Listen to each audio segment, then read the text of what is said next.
إن الحمد لله نحمده ونستعينه ونستغفره ونعوذ بالله من شرور أنفسنا ومن سيئات أعمالنا.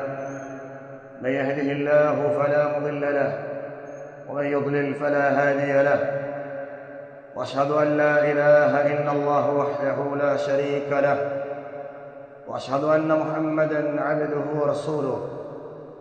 يا أيها الذين آمنوا اتقوا الله حق تقاته ولا تموتن إلا وأنتم مسلمون. يا أيها الناس اتقوا ربكم الذي خلقكم من نفس واحدة وخلق منها زوجها وبث منهما رجالا كثيرا ونساء، واتقوا الله الذي تساءلون به والأرحام إن الله كان عليكم رقيبا. يا أيها الذين آمنوا اتقوا الله وقولوا قولا سديدا يصلح لكم أعمالكم ويغفر لكم ذنوبكم، ومن يطع الله ورسوله فقد فاز فوزا عظيما. أما بعد، فإن أصدق الحديث كتاب الله، وخير الهدي هدي محمد صلى الله عليه وآله وسلم، وشر الأمور محدثاتها، فإن كل محدثة بدعة، وكل بدعة ضلالة، وكل ضلالة في النار. عباد الله، أوصيكم ونفسي بتقوى الله عز وجل. nakuhusieni cha Allah subhanahu wa ta'ala, pamoja na kuhusia nafsi yangu juu ya takwa Allah. Ibadallah, tunafahamu kwamba tuko katika masiku 10 ya mwisho ya mwezi wa Ramadhani, masiku yaliyo bora katika masiku ya duniani. Hakuna siku 10 zilizo bora za mwisho wa mwezi kuliko masiku 10 ya mwezi wa Ramadhani, masiku 10 ya mwisho. Kuna khilafu baina ya maulama baina ya siku 10 za mwisho wa Ramadhani na siku 10 za mwanzo wa mwezi wa Dhulhijja, fungo 3. Lakini kauli ya Imam Ibn Taymiyyah rahimahullah anasema kwamba katika mchana masiku 10 ya mwanzo wa mwezi wa Dhulhijja ndio bora, lakini katika usiku masiku 10 ya mwisho wa mwezi wa Ramadhani ndio bora. Kwa hiyo ni masiku 10 ya mwisho yaliyo bora katika masiku 10 yote ya mwisho wa mwezi katika mwaka mzima. Ndugu zangu Waislamu, katika masiku 10 haya kuna mambo Mtume sallallahu alaihi wasallama ameyahimiza, bali na yeye mwenyewe pia ameyatekeleza, likiwepo suala la kutafuta Lailatul Qadr kama ilivyokuja katika hadithi. Mtume sallallahu alayhi wasallam anasema taharraw lailatul qadr, itafteni lailatul qadr fi al-ashr al-awakhir min Ramadhan, katika masiku 10 ya mwisho wa mwezi wa Ramadhani. Taharraw lailatul qadr, itafteni lailatul qadr, usiku wa lailatul qadri utafteni min al-ashr al-awakhir min Ramadhan, katika masiku 10 ya mwisho wa mwezi wa Ramadhani. Lailatul Qadr, Allah subhanahu wa ta'ala ameleta sura nzima, sura kamili akielezea Lailatul Qadr, bali akaiadhimisha. Wama adraka, ameleta sigha ya suali kwa sababu ya kuitukuza. Ni kitu gani wewe? Wama adraka ma lailatul qadri, ni kitu gani kimekufahamisha ni nini huo usiku wa lailatul qadr? Umeitwa lailatul qadri ima kwa sababu ya kadru, cheo chake ni kikubwa, au umeitwa lailatul qadri kwa sababu ni usiku kukadiriwa mambo, bajeti za watu kwa mwaka mzima. Fiha yufraqu kullu amrin hakim, kama anavyosema Allah subhanahu wa ta'ala. Mwanadamu ameandikiwa riziki yake akiwa miezi 4 tumboni mwa mama yake, riziki yake, umri wake, ajali yake, kwa maana atakufa wakati gani. Jambo la 4, kuwa mwema au mbaya, ni muovu limeachwa, ni mwema au muovu.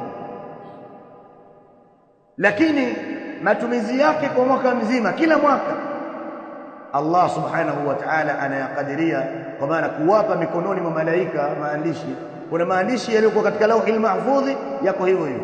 Kuna maandishi wanaopewa malaika mikononi, kila mwaka wanaambiwa kwamba mtu fulani atatumia kitu kadha, atatumia kiasi kadhaa, atafika mwaka mwingine, hatofika. Makadirio haya yanafanyika katika usiku wa Lailatul Qadr. Wanasema wanachuoni katika sababu za kuitwa Lailatul Qadr. Mtume sallallahu alaihi wasallam akawa anakaa itikafu, al-itikafu msikitini kwa sababu ya kutafuta Lailatul Qadr.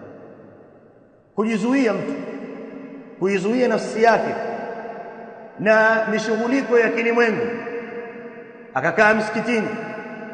Uchache wake ni siku moja na wingi wake ni siku 10. Ni sunna, na hasa masiku 10 ya mwisho wa mwezi wa Ramadhan. Na Mtume sallallahu alaihi wasallam alikuwa anakaa itikafu.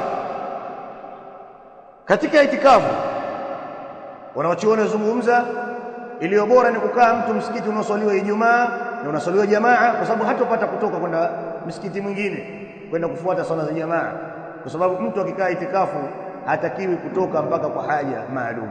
Hawezi kwenda kumwangalia mgonjwa, kusalimia, wala kwenda kusindikiza jeneza, kuzika, wala kwenda, yani labda ametoka kwa haja zake maalum. Hakuna mtu wa kumletea chakula, au aweza kutoka nje ya msikiti, labda choo kiko nje ya msikiti, atatoka kwa sababu ya udhu, atatoka kwa sababu ya kuoga na mfano mambo kama hayo. Lakini alazimiane na kusoma Qur'an, adhkar, adhiya, kumuomba Allah subhanahu wa ta'ala dua mbalimbali. Na Allah subhanahu wa ta'ala katika Qur'an amelitaja jambo la mtu ambaye hafai kulifanya akiwa katika itikafu: wala tubashiruhunna wa antum aakifuna fil masajid, na wala msichanganyike nao wanawake. Yani mtu kufanya tendo la ndoa na mke wake akiwa katika itikafu, wala hawezi kutoka kwenda nyumbani alafu akarudi, la, yeye yupo katika itikafu. Wa antum aakifuna fil masajid, na hali ya kuwa mmekaa itikafu msikitini. Katika hadithi ya Aisha radhiyallahu anha anasema anna an-nabiy sallallahu alayhi wasallam, kama Mtume sallallahu alayhi wasallam, kana ya'takifu al-ashra al-awakhir, alikuwa anakaa itikafu masiku 10 ya mwisho min Ramadhan, ya Ramadhan, hatta tawaffahu Allah, mpaka Allah subhanahu wa ta'ala alipomfisha. Bali mwaka aliyokufa amekaa itikafu Mtume sallallahu alayhi wasallam kuanzia 10 la pili mpaka Allah subhanahu wa ta'ala amemfisha. Thumma kisha i'takafa azwajuhu min ba'di, wakawa wanakaa itikafu wake zake baada ya hapo. Kwa maana baada ya kufa Mtume sallallahu alaihi wasallam wake zake walikuwa wanakaa itikafu. Na mwanamke anaweza kukaa itikafu kwa kupata idhini ya mume, kadhalika kukaa na sehemu maalum imetengwa kwa sababu ya kukaa wanawake, kadhalika na kuaminika na fitna, ikawa anaweza na mazingira yanaruhusu, basi pia mwanamke anaweza kukaa itikafu. Na wanachuoni wazungumza itikafu, anaweza kukaa mtu hata katika masiku mengine, na wapo walioshurutisha kwamba mtu itikafu awe amefunga, kwa sababu ndio ilivyotajwa katika Qur'ani, imekuja hivyo, haikutajwa itikafu kwa mtu ambaye hajafunga. Hayo yako maneno wanachuoni wanataja kuhusiana na swala la je, mtu kukaa itikafu lazima awe amefunga au awe hata kama hakufunga anaweza kukaa itikafu. Ndugu zangu Waislamu, kadhalika mambo ambayo anaweza kufanya mwenye itikafu, anaweza kutembelewa na rafiki yake, kadhalika hata mke wake, kama Mtume sallallahu alaihi wasallam alivyodhibiti, na anaweza kumsindikiza mpaka katika mlango wa msikiti akienda zake, lakini asikithirishe pia kurefusha mazungumzo yasiyohusiana na jambo lake la itikafu.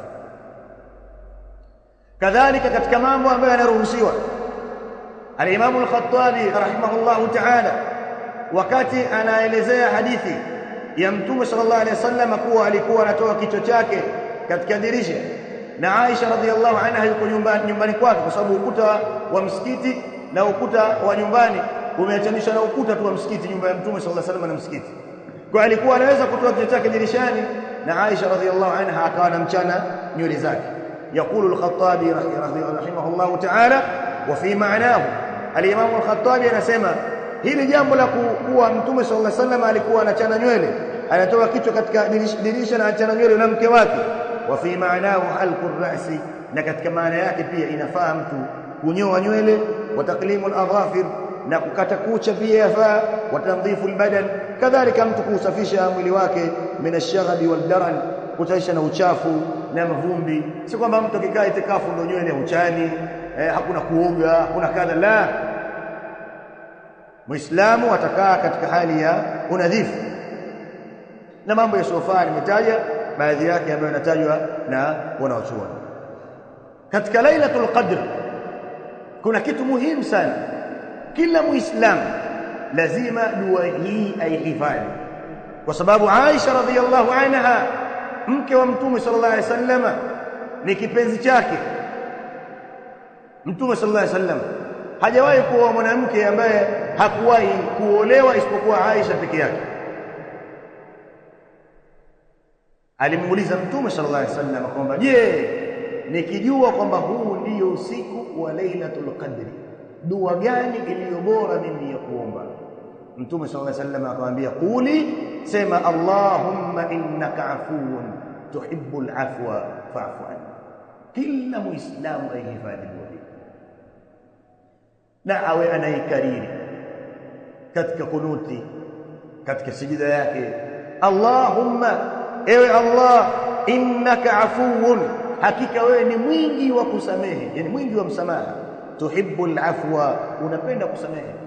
Fa'fu anni, basi nisamehe mimi. Sio Allahumma innaka afuwun karim, la, hiyo karimu haijathibiti. Allahumma innaka afuwun, na wala sio uradi wa Ramadhani kwamba mtu katika swala leta, la, ni dua. Mtume sallallahu alaihi wasallam alimfundisha mke wake Aisha, bali anamfundisha umma. Kila muislamu aihifadhi, ajifundishe yeye, afundishe mke wake, afundishe watoto wake. Mtume sallallahu alaihi wasallam alikuwa aiqadha ahla, anawaamsha watu wa nyumbani kwake. Shadda mizara, anaacha kukutana na mke wake.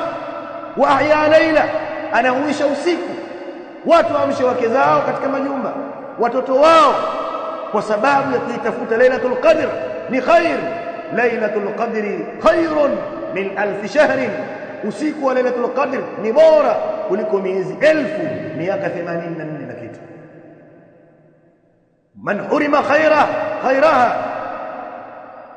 faqad hurima alkhaira kullah, yeyote ambaye ataharamishiwa khairi za Lailatul Qadr hakupata, amekosa khairi zote za duniani. Khairi zote, khasira ad-dunya wal akhirah, amepata khasara mtu duniani na akhirah. Dhalika huwa al-khusran al-mubin. Siku 10, siku 9 mtu auishe, amuombe Allah subhanahu wa ta'ala, mtu aliye na madhambi. Tuna madhambi mangapi makubwa na madogo, tumwasi Allah usiku na mchana. Tuamke kumlilia Allah subhanahu wa ta'ala, asa Allah akatakabalia na akatuandikia katika watu ambao wameafikishwa na kuidiriki Lailatul Qadr, akatuepusha na mambo mengi ambayo watu nayo katika makosa, ikawa sababu ya mtu kushika sirata almustaqim, kufuata njia iliyonyooka. Aqulu qawli hadha wa astaghfirullah. Alhamdulillah rabbil alamin, wassalatu wassalamu ala rasulillah wa ala alihi wa ashabihi ajma'in والتابعين لهم بإحسان إلى يوم الدين. اللهم صل على محمد وعلى آل محمد كما صليت على إبراهيم وعلى آل إبراهيم إنك حميد مجيد. اللهم بارك على محمد وعلى آل محمد كما باركت على إبراهيم وعلى آل إبراهيم إنك حميد مجيد. عباد الله, ndugu zangu Waislamu, katika mambo pia ya kuzingatia kuna suala la zakatul fitr. Kwa hadithi aliyotaja Abdullah ibn Umar radhiyallahu anhuma, farada Rasulullah sallallahu alayhi wasallam zakat al-fitr. Mtume sallallahu alayhi wasallam amefaradhisha zakatul fitr, zaka inayotolewa kwa sababu ya kumalizika mwezi, imefanywa idhafa katika sababu yake. Zakatul fitr, fitr ni kula mchana, kwa hiyo zaka inayotolewa kwa sababu ya kula mchana. Amefaradhisha Mtume sallallahu alaihi wasallam sa'an min tamri, mapishi ya tende. Wakati huo ilikuwa ni kula, ni mlo wa mchana yani katika miji ya Waarabu. Na baadhi ya vyakula hivi sasa sio mlo tena kwa miji yao. Saa min shairi pia. Sasa hivi Waarabu utakuta burri ndio wanakula shairi, watumii wanalisha wanyama. Yani ngano ile shairi watumii tena, maana watu miji imeendelea. Watu watumia burri. Ngano safi si shairi. Wanalisha wanyama. Kwa hiyo chakula kinachotumika katika mji ndio kinachotolewa kama wanasema na jumla. Kwa hiyo Mtume sallallahu alaihi wasallam amefaradhisha hilo ala al-abdi, kwa mtumwa, wal hurri na muungwana, wadhakari wal untha, mwanamume na mwanamke, wasaghiri wal kabir, mtoto mdogo na mtu mzima, minal muslimin, katika Waislamu. Sharti mtu wa Muislamu, hakuna sharti la kuwa baligh au aqil, kwa sababu hata mtoto akizaliwa siku ya mwisho ya Ramadhani kabla ya kuzama jua dakika 5-10 pia naye atatolewa zakatul fitr, kwa sababu amezaliwa ndani ya Ramadhani. Na atakayezaliwa baada ya kuzama jua, watu washafuturu ndo anazaliwa, au watu katika iftari anazaliwa, hatolewi zakatul fitr kwa sababu amezaliwa nje ya Ramadhani. Kwa hiyo hakuna sharti la utu uzima wala sharti la akili timamu, la. Na ndio maana hata mgonjwa ambaye hajafunga au mtu mzima ambaye hafungi anatoa kibaba pia anatoa zakatul fitr. Tu'matan lilmasakin, kwa ajili ya kuwa ni chakula kwa maskini. Tuhratan lis-sa'im, kumtoharisha mfungaji kwa sababu ya makosa yaliyotokea katika mwezi wa Ramadhani, maneno au vitendo. Zakatul fitr inamtoharisha mtu. Wa tu'matan lilmasakin, na chakula kwa ajili ya maskini na watu wasiojiweza, Waislamu. Na sadaka hii wanapewa Waislamu tu, sio kama zaka anaweza kupewa hata si kwa Muislamu. Lakini zakatul fitr anapewa aliye Muislamu, maskini Muislamu ndiye anayepewa zaka hii. Kadhalika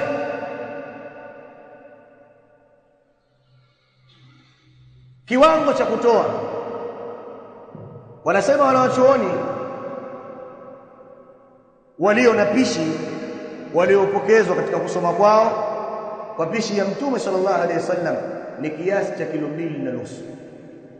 Katika miji hasa miji ya pwani, chakula chao watu sana ni mchele ndio watolewa sana.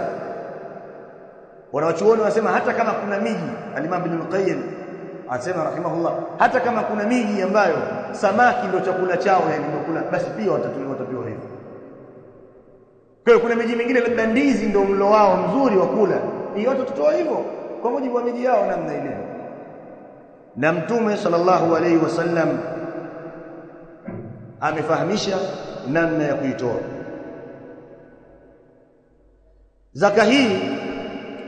Inatolewa baada tu ya kuzama jua, kumalizika mwezi wa Ramadhani, siku ya mwisho mtu anaanza kutoa, au asubuhi kabla ya kwenda kwenye viwanja vya Eid atatoa mtu zakatul fitr. Kadhalika inafaa kumwakilisha mtu siku 2 au 3 kabla, ukampa kwa sababu ya kutoa. Inawezekana wewe unaondoka, unasafiri, uko mbali, ukaambia basi mimi naondoka na kuachia hili, waweza ukawapa maskini. Na mtu zakatul fitr atatoa hata kama yuko mji usiokuwa mji wake, itapomdiriki Eid atatoa zakatul fitr. Na kama hakuna maskini wa kumpa, baadhi ya miji haiko hivyo, si kwamba kuna maskini utawapa, wanawachuoni sema utasafirisha upeleke sehemu ambazo watapatikana maskini, watapewa.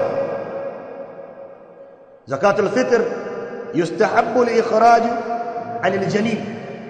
Shaykh Ibn Uthaymeen rahimahullah anasema hivi, inapendekezwa, ni vizuri, wanawachuoni wameona vizuri kumtolea zakatul fitr mimba, mtoto aliye matumboni kama wanavyosema. Lakini wanasema ile kwa sahihi kwamba huyo bado hayupo, anayetoa zakatul fitr ni yule aliyekuwepo. Huyo hajazaliwa, hajazaa watoto vipi? Kwa hiyo iliyokuwa sahihi kwamba yule aliyezaliwa, hata kama umebaki dakika kadhaa kabla ya kumalizika Ramadhani ya siku ya mwisho, pia na yeye atatolewa zakatul fitr. Kadhalika katika nukta nitamalizia masuala ya Eid, nafikiri yataelezwa na wengine. na shekhi katika msikiti. Suala la kutoa qima, wala wachuoni si jambo hilo halijuzu. Qima maana yake ni kutoa kiasi. Usitoe mtu mchele ukatoa pesa, la, sema kwa sababu mtu anahitajia pesa basi mpe mchele na pesa, alhamdulillah. Na ndio maana al-Imam Shafi'i rahimahullah anasema kwamba hakuna vibaya mtu akatoa kilo 2.5 ambazo sheria imemtaka atoe, kwa sababu hapa kuna kitu cha kuzingatia, swali muhimu kabisa. Kwani sheria imetaka iangalie, imeniambia mimi ninayetoa nitoe nini, au imesema anayepewa apewe nini? Sheria imemueleza mtu anayetoa atoe chakula, yeye atoe chakula, kwa sababu anayepewa anaruhusiwa hata kama kitakuwa kingi, bali kumpa mwingine naye pia, naye hata kuuza pia. Akaona mchele ulivyo, ngoja mimi niuze nifanye kitu kingine, ni jaki mali yake. Lakini mimi ninatoa nini ndio kitu muhimu. Mimi ninatakiwa kutoa, nitoe nini? Ndio maana al-Imam Shafi'i rahimahullah asema ni vizuri, si vibaya mtu akatoa kile alichoambiwa kutoa, kwa maana kama mchele kilo 2.5 akatoa, alafu kama ataongeza nyama, atafanya sijui na viungo vya pilau na kitu gani, lakini kile alichoambiwa kutoa ashafanya nini? Ametoa. Hii ni ziada katika khairi. Faman tatawwa khairan fahuwa khairun lahu. Lakini kwanza toa kile ulichoambiwa, alafu ndio jadili kingine cha ziada. Kama unacho, kama utafanya mpango wa nyama, kama unafanya mpango wa vitu vingine, utakutotea juisi kitu kama, lakini kile ulichoambiwa kutoa wewe na sheria tayari ushakitekeleza. Nasallallahu ayaj'alana min alladhina yastami'una al-qawla